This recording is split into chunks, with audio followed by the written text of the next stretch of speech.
Happy New Year! This is the first video of 2025. Hope you're all keeping well, and yeah, another lap around the sun. Here we go. And it's a bit cold out here today in the garage, but I'm going to bring you another video because I need to finish off the engine service on the Rolls-Royce. I've got a new set of plugs to fit. I've got a air filter to fit as well, and I've decided I want to change the coolant as well, because although it looks okay, I don't actually know how long the coolant's been in there, so I'm going to put some fresh coolant in. So I hope you enjoyed today's video. Let's get it sorted. Let's go.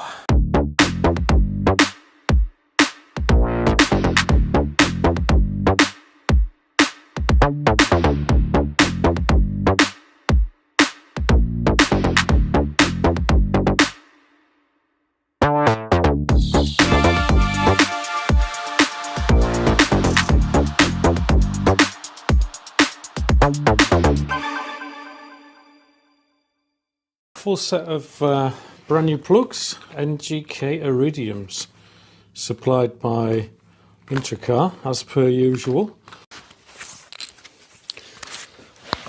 Get them plug lights pulled off.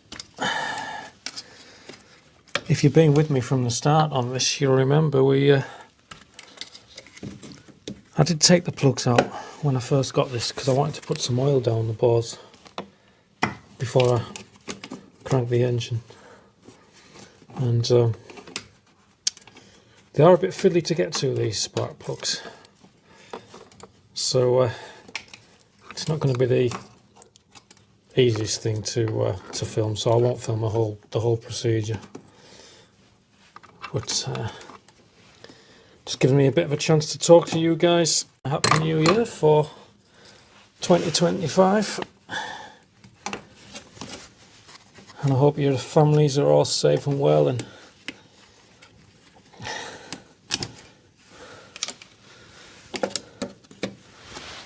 looking forward to what 2025 brings. God, they're well down there, these plugs, they really are. There's been a fair bit of snow around the country, but all we've had is a lot of cold. And then we've basically got wind and rain and sleet today, and the temperature's gone up by a few degrees, which has caused a little bit of condensation here in the garage. So I've got a heater on at the moment just to try and get rid of some of that.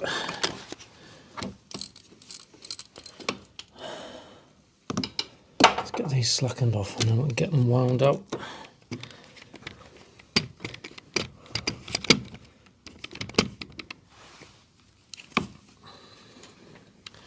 Should have just put some new plugs in when I got this, you know, straight away, but back then I wasn't sure if things was going to be okay, so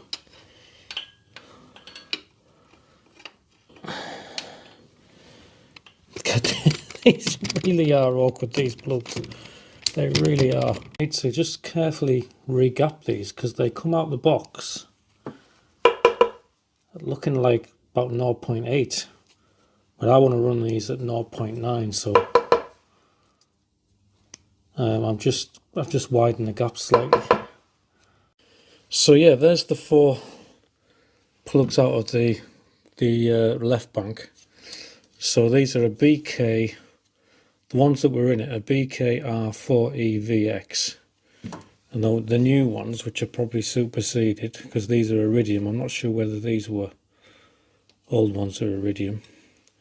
These are BKR4EIX, so they're probably just a bit of a later version of the NGK.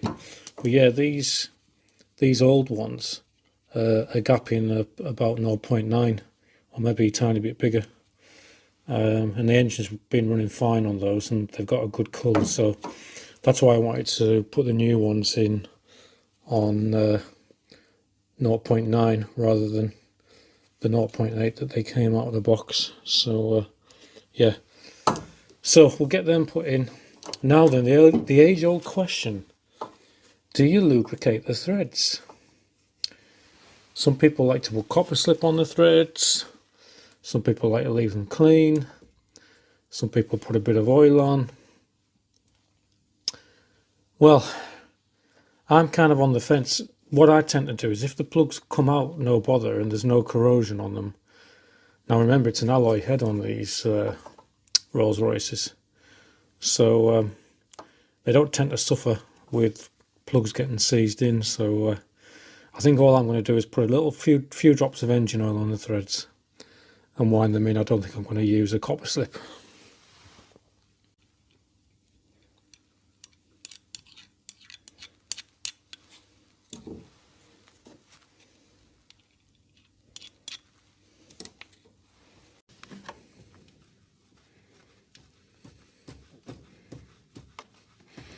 Always start them by hand and screw them in by hand. You do not want to cross thread these spark plugs. You can see how far down they are. They're almost out of sight. You can't even see that one on the front there, can you, know that I've screwed it in?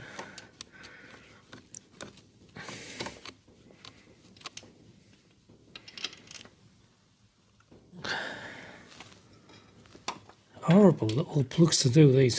This is the worst bank though. The other side's not so bad. I think I explained on my first video, because they're facing backwards on this bank. You can see the angle there on the plug socket facing the wrong way. It wants to be this way so I can go down more naturally, but anyway, they're going in. I just need to tighten them up after I've done this, and then this side's done. Alright, they're all screwed in.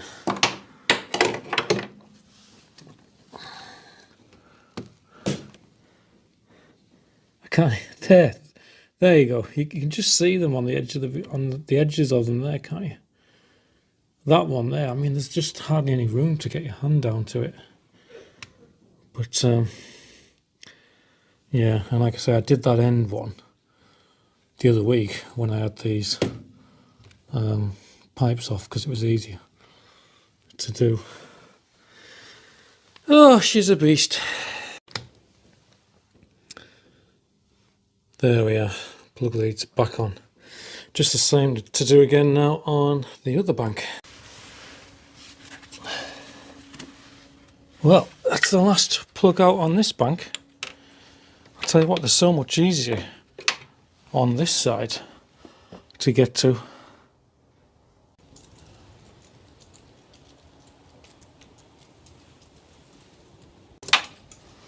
Blowing a bit of a hoolie today.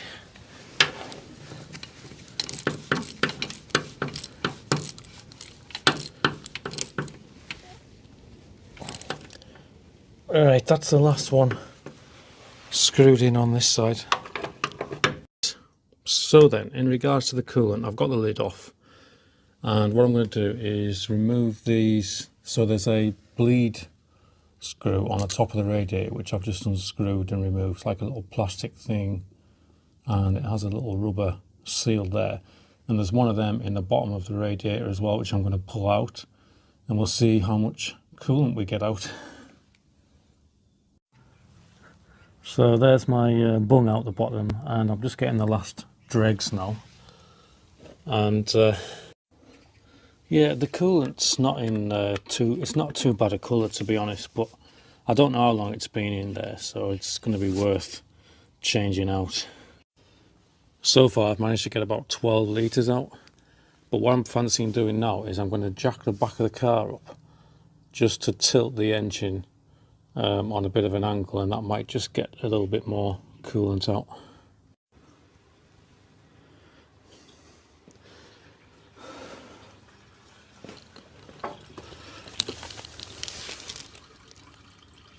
Yeah, I thought so. By raising the back of the car, we're starting to get coolant flowing out again. So I'm going to raise it a bit more and just get as much out as I can.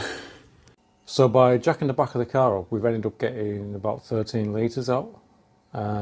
which is pretty much all of it. I think the spec for this is 16 litres, so there's probably a couple of litres left in the engine block, which is fine. That'll mix with the new stuff, no bother. So if you're planning on doing this on your own car or getting someone to do it, I would advise you to get a couple of new ones of these from IntroCar. These are the actual drain bungs, so that's the bottom one, that's the top one. As you can see, my bottom one actually felt a bit, it'd gone brittle, so the head came off. Plus, you don't know how good these rubber seals are, they've probably gone a bit hard. So IntroCar can supply you a new drain plug. So I've got one for the top of the radiator and one for the bottom. Alright, there's our new bung in the bottom of the radiator. So I'm ready to start putting some fresh coolant in now. So I've gone for a good quality coolant from Shell. This is green and it's ready mixed. So I've got a few tubs of these on the go. Should be enough to refill it. I'm going to start by filling the expansion tank up to the max mark. And then I'm actually going to fill using a funnel down into the top of the radiator so I know the radiator's full. And then it'll be a case of running the engine and purging air from the system. And we'll see how we get on.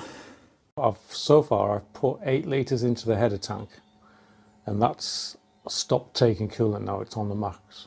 So what we need to do now is try and get another 5 litres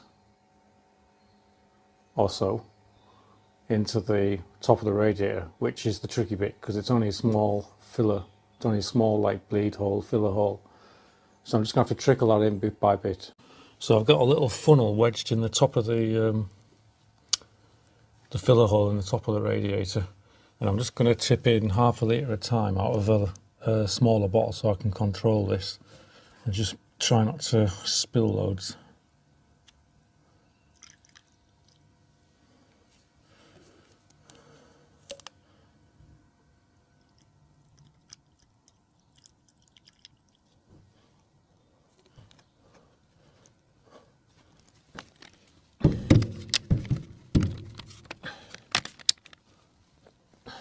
This will purge the air out of the top of the radiator as well while we're doing this.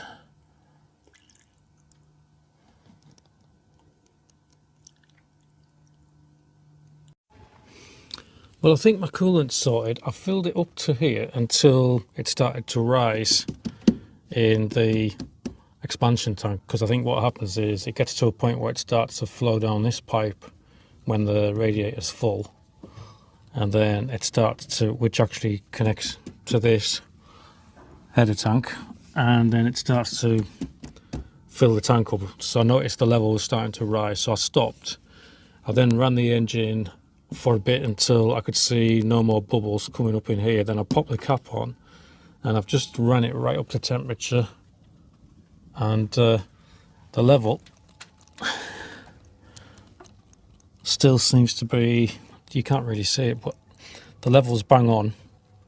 So I'm going to let the car cool down and then I'll check this again in the morning and see if the level is still okay, and I'll probably check it for the next couple of times I have the engine running, and obviously when we get it properly up and running I'll keep an eye on the level just in case there's it drops down a little bit with any air. But yeah, I think we've got about 13 litres back in, so that's what came out, so I'm happy with that. I've got some nice fresh coolant. Right, what else do we need to do to finish off this engine service? You know, a few of you have been mentioning in the comments, what am I going to do with this car when it's finished? Am I going to keep it? Too right, I'm going to keep it. I've put a lot of effort into this so far, and I can't wait to enjoy it. I've sort of ended up falling in love a little bit with the car, and it's going to spend a long time with me, I think. As a custodian, they call it, don't they? When you look after a Rolls-Royce, you're a bit of a custodian for the time that you have it. And yeah, I'm planning lots of adventures with this. I've joined the Rolls-Royce Enthusiast Club, so I'm going to get myself on some events. The family want to see it as well when it's up and running, so yeah, it should be good fun. Should be really good fun, so that's the plan. Right, what have we got left to do on today's video? Well, the only other thing that I've never taken out properly and changed on this engine now is for the service, is the air filter. So let's get the air filter done. Here we are then, kit air filter elements. So let's see what we get in here. IntroCar sorted me out again. Oh.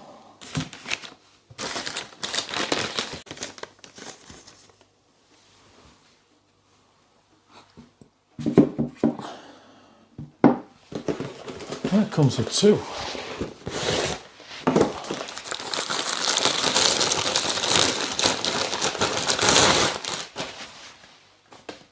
Well, it looks like you get. Looks like it must have two air filters in it. Oh no, sir, we wouldn't fit one air filter. It's a Rolls-Royce, sir. We'd need two air filters. Alright, let's go and see how they fit into the airbox, shall we? If you've watched Life on Cars from the start when we got this Rolls-Royce, I did pop this cover off just before I started the engine to make sure there was no mouse's nests or anything in here, but I've never actually had these air filters out yet, so this will be an interesting little thing to do.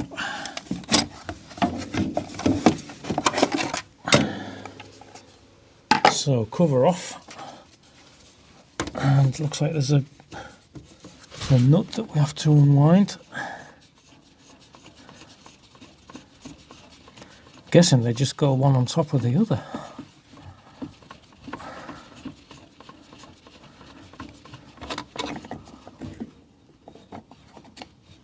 Yep, some sort of plastic nut.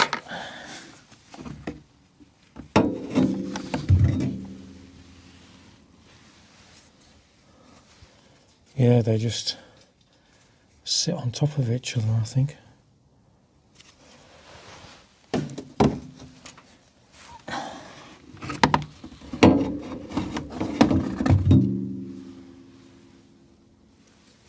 Two air filters. Is there anything in the box? No, the box is clean, that's okay. If there's any leaves in there, I would have been giving it a hoover out.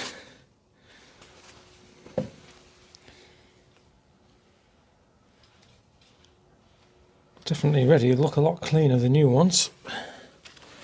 Right.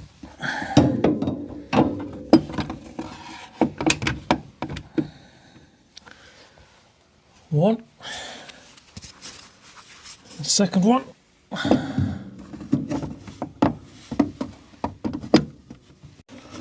Screw the bolt back down.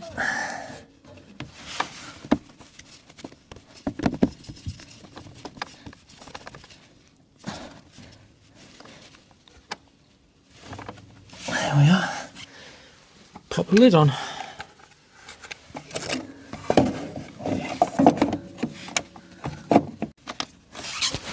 Put them 4 clips back on. 2, 3, 4. Sorted.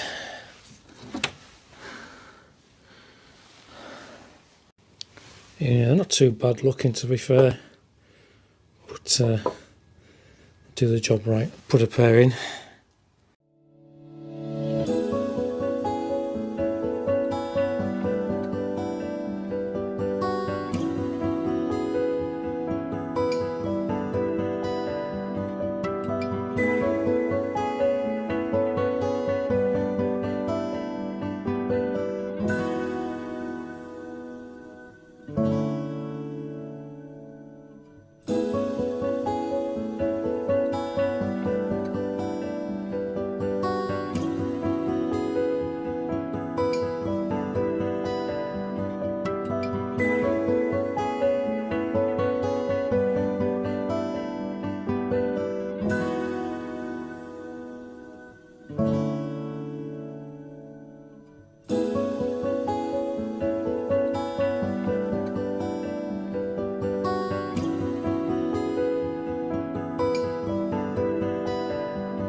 Well, there we are then. Another few jobs ticked off on the Rolls-Royce.